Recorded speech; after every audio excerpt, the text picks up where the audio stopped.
ایک دن ایک کوا درخت کی شاخ پر بیٹھا اداس تھا۔ اس نے اپنے سیاہ پروں کو دیکھا اور افسوس سے کہا،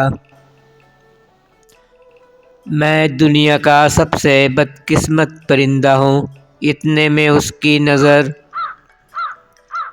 ایک خوبصورت طوطے پر پڑی جس کے سبز اور سرخ پروں کی چمک دلکش تھی۔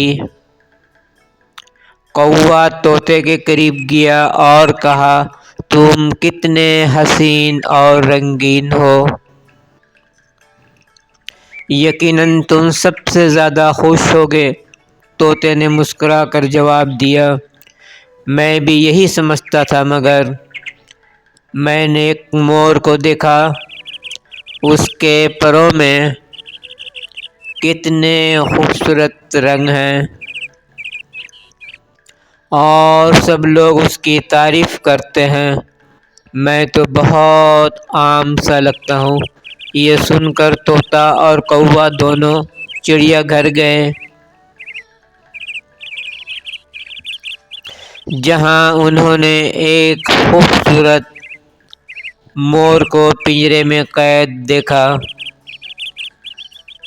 مور کے پروں کی چمک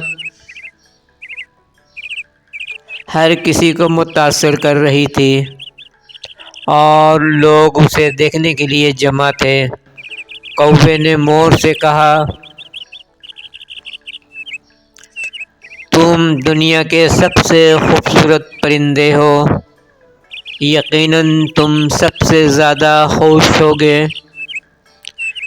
مور نے آہ بھری اور کہا،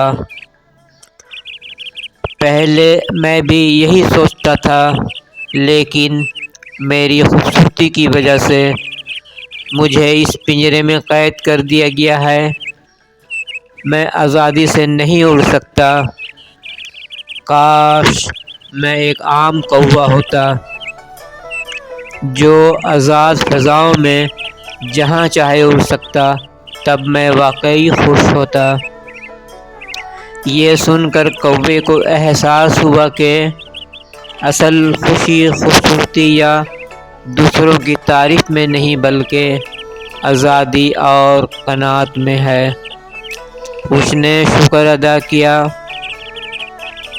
اپنے پروں کو پھیلایا اور آزادی کے احساس کے ساتھ آسمان میں اڑ گیا۔ سبق: خوشی بہترین چیز حاصل کرنے میں نہیں بلکہ جو ہمارے پاس ہے اس میں مطمئن رہنے میں ہے۔ تھینکس، شکریہ، دھنیہ واد۔